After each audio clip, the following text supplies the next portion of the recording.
Cantares capítulo 1, versículo 6, fala: me puseram por guarda de vinha, e a vinha que me pertence eu não guardei.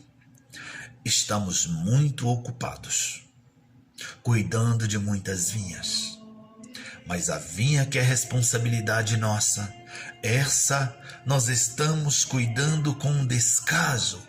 Não estamos investindo, cuidando da nossa vinha como deveríamos cuidar.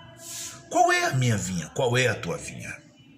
A minha vinha é a minha casa, é a minha família. Eu preciso cuidar desta vinha. Eu quero compartilhar com você uma reportagem da Veja. Um sociólogo afirmou que o Brasil se tornou um dos países mais violentos do mundo. E ele diz que a pobreza não é o grande responsável por este quadro caótico e vergonhoso. O grande problema é a desagregação familiar. A família deixou de ser o ambiente gerador de valores, formador de estruturas emocionais, psíquicas, afetivas. Existe família hoje que vive em guerra, família que vive pai contra filho, filho contra pai, esposo contra esposa, esposa contra esposo ou vice-versa. Está uma desordem. Isso não é bom. Precisamos cuidar mais da nossa casa, precisamos cuidar dos nossos filhos, precisamos investir na nossa vinha, precisamos cuidar da nossa vinha, porque foi confiada a nós. Os lares estão em guerra, divórcios e mais divórcios. É preciso olhar para dentro da nossa casa e ver o que está acontecendo com a nossa vinha. E precisamos cuidar desta vinha, porque foi confiada a nós. E um dia, aquele que nos confiou vai falar: o que você fez com a tua vinha? Eu deixei terminar no divórcio. Eu deixei acabar em divórcio. Será que ele vai te aplaudir? Ou você será destruído assim como a sua vinha foi destruída? Malaquias capítulo 6, capítulo 4, versículo 6 fala: ele converterá o coração dos pais aos filhos e o coração dos filhos aos pais. Ele converterá, para que eu não venha e fira a terra com maldição. A terra está sendo amaldiçoada porque a família está sendo destruída. Deus estabeleceu a família é um projeto de Deus. Nós, Pai, precisamos cuidar, amar, proteger a nossa vinha, cuidar dos nossos filhos, o que nossos filhos estão fazendo, por onde estão andando, com quem andam. Nós não estamos preocupados com isso. Antigamente, o lugar mais seguro em um lar, em uma casa, era o quarto. O pai e a mãe sabiam que o filho estava no quarto, o pai sabia que o filho estava em segurança, mas hoje se tornou o lugar mais perigoso, porque o filho está no quarto, com um celular na mão, conectado à internet. Ele não está sozinho, mas ele está conectado ao mundo. O mundo inteiro está com ele. Então, isso é perigoso. Precisamos saber o que está acontecendo com nossos filhos. Quando eu começo a ler 2 Samuel 18, eu vejo Davi um rei exemplar, um guerreiro exemplar, mas eu vejo um pai fracassado. Eu vejo um péssimo pai. Até que tinha, cheio de boas intenções, Davi tinha. Quando os filhos de Davi nasceram, olha para você ver a intenção que estava no coração de Davi. Mas ter intenção boa não é suficiente. Começa as boas intenções pelos nomes dos filhos. Observa, Adonias, quando nasce o filho de Davi, Adonias. O que significa Adonias? Aquele que pertence a Adonai, ou seja, aquele que pertence ao Senhor. Este é de Deus. Boa intenção ou não? Salomão, pacífico, significa pacífico. Esse que é cheio de paz. Absalão ou Absalom, que significa o pai da paz. Então a intenção de Davi era boa. Davi tinha em mente que ao colocar tais nomes em seus filhos ia fazer a diferença.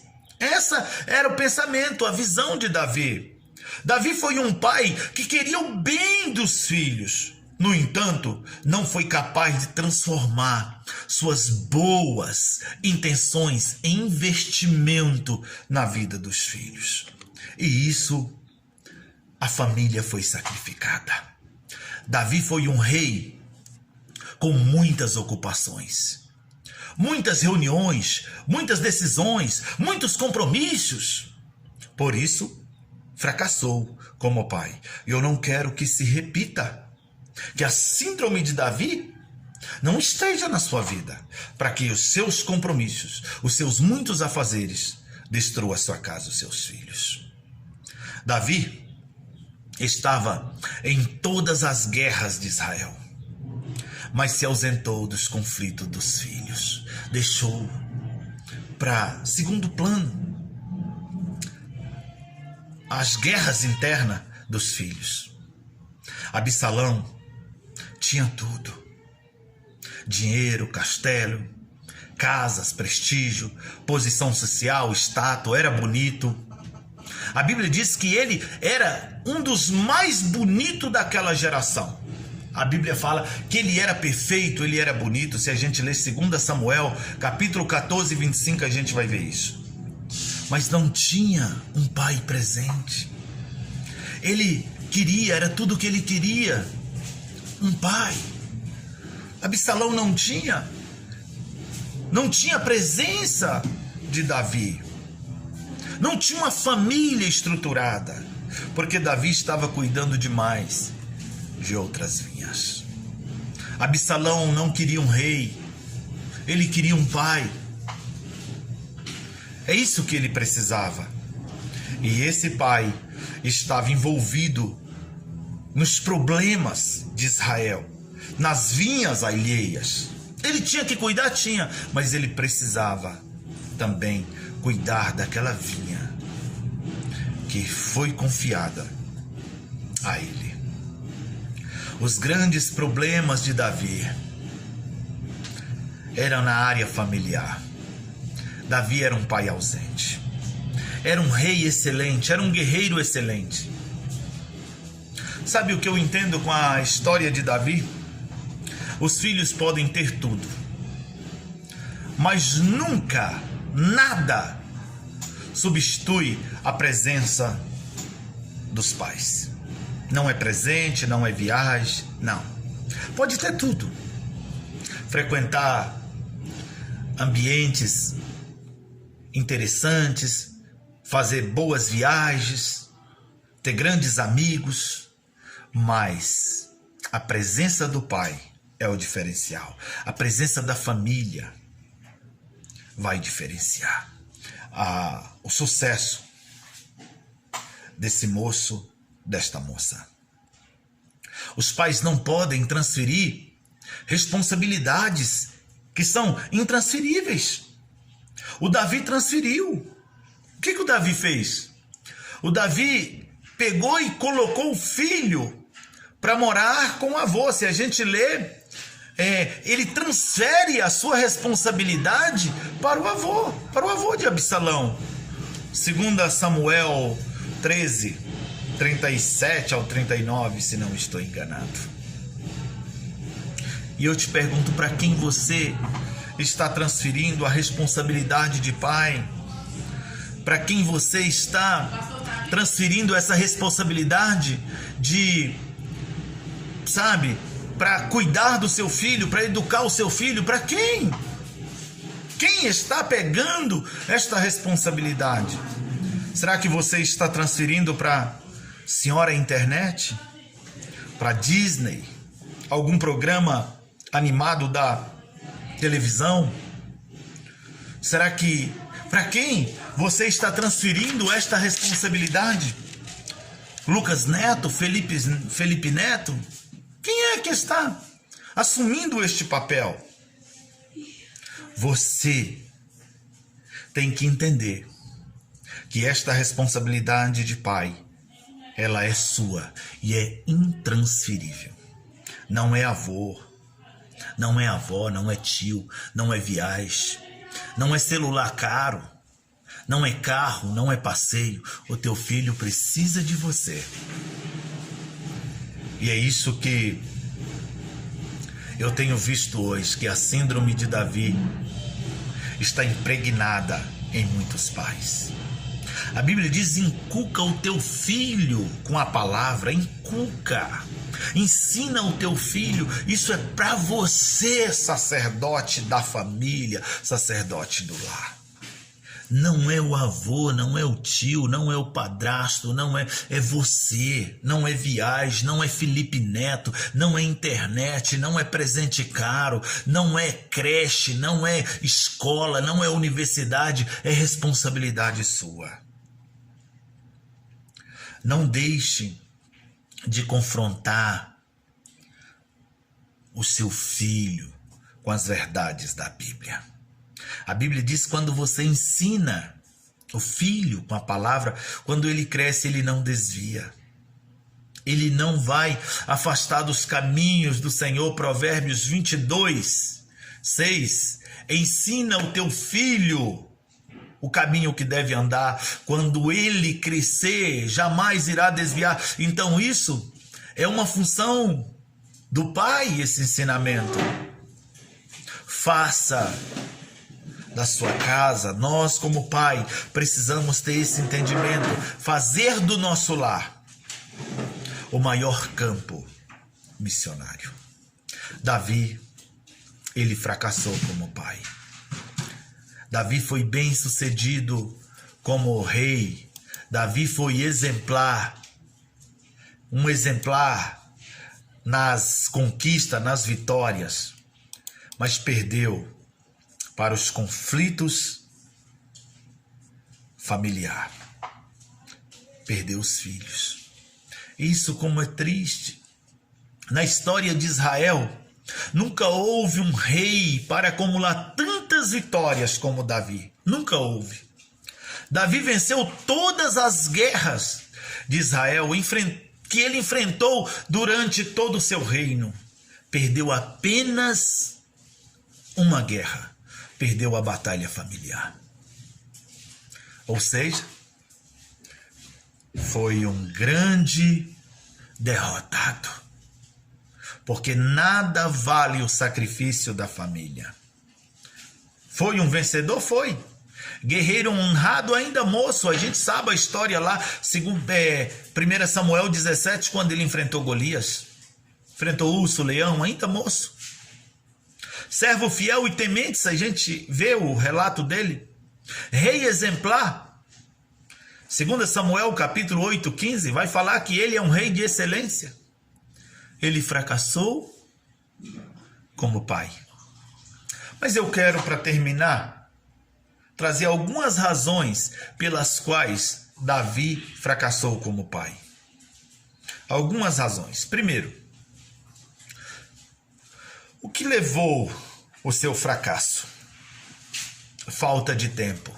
Foi a primeira razão. Ele era um rei muito ocupado. Não tinha tempo para os filhos. E às vezes cometemos esse mesmo erro. Ocupamos demais, cuidamos demais de outras vinhas, de outras coisas. Esquecemos da nossa vinha. Quantas vezes criamos tempo para outras coisas e não criamos tempo para nossos filhos, para nossa família. Se a gente vê o quanto ele era ocupado, ele sempre está nas guerras.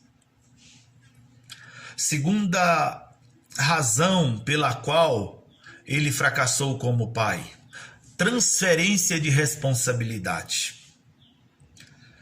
Eu já falei isso.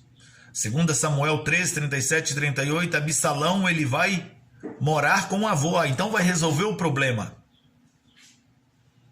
Transferir responsabilidade é deixar a criança o tempo todo sendo educada por outros. Vou deixar meu filho, minha filha na televisão, vou deixar na internet, porque assim me sobra tempo para fazer as coisas. E você não sabe com quem o seu filho está relacionando na rede social, com quem ele está, o que ele está fazendo na internet. Então, não transfira aquilo que é intransferível, que é a sua responsabilidade. Seu filho é a sua herança. E outra falha de Davi, cegueira familiar. Como assim? Absalão estava odiando Aminon e Davi não via, Davi não sabia. Existem pais que estão cegos em relação aos filhos, não corrige e sempre o filho do outro é o errado, é o capetinha, o dele é o santinho. Davi não puniu Aminon, ele deixou Aminon ficar à vontade. Sabe o que é isso? Deixar Aminon à vontade é quando o seu filho chega com um brinquedinho que você não sabe a origem, é quando ele chega com a caneta que ele pegou na escola, um lápis, uma borracha, e você não sabe quem deu, como ele conseguiu. Você acha normal? Você está criando um Aminon que quando amadurecer, quando envelhecer, vai te dar problema. Vai ser problema. Então, cuidado com a cegueira familiar. Se existe Aminon na tua casa, você precisa estar atento e ajudar Aminon a vencer esse espírito que tem tentado destruir. E outra falha de Davi, o ressentimento familiar. Davi não perdoou Absalão, não houve perdão verdadeiro. Se a gente ler 2 Samuel 14, do 24 ao 28, a gente vai ver que não teve um perdão verdadeiro, genuíno. Ressentimento familiar. E não é assim que Davi tinha aprendido. Davi sabia que o perdão era o caminho. Se a gente ver relato lá do início, a gente vai ver Deus unindo Jacó e Esaú através do perdão. E Davi não conseguiu perdoar o próprio filho. Davi ele tinha que passar fé para o filho. Davi tinha que passar Deus para o filho, porque Davi conhecia Deus. Davi sabia quem era Deus. Davi sabia como foi a sua unção, mas ele não passou isso para o filho. Ele deixou o ódio, a tristeza falar mais alto. E muitos erros ele cometeu. Absalão tinha 16 anos quando Davi teve um caso com Betseba. Na verdade, Absalão realizou o julgamento de Deus 47 anos mais tarde.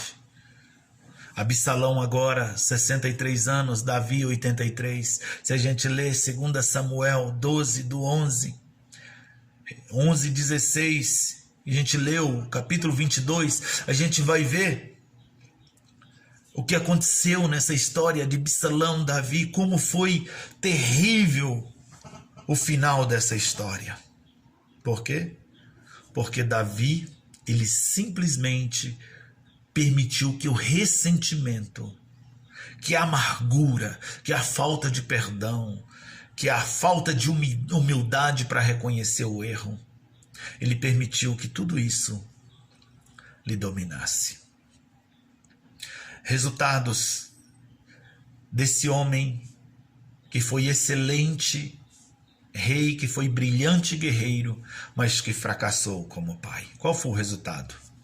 Ele teve de deixar o seu trono para poupar sua cidade. 2 Samuel 15, 6 e 14. Ele tem que ir embora, porque senão a cidade seria destruída. Ele foi de uma forma vergonhosa que esse rei terminou. Ele suportou vergonha e repreensão dos seus inimigos. Se a gente lê 2 Samuel 16, 5 ao 11. Foi uma consequência atrás da outra. Acima de tudo, Davi perdeu seu filho. Ele perdeu Absalão. As falhas dos nossos filhos são nossos fracassos. O sucesso dos nossos filhos são nossos sucessos.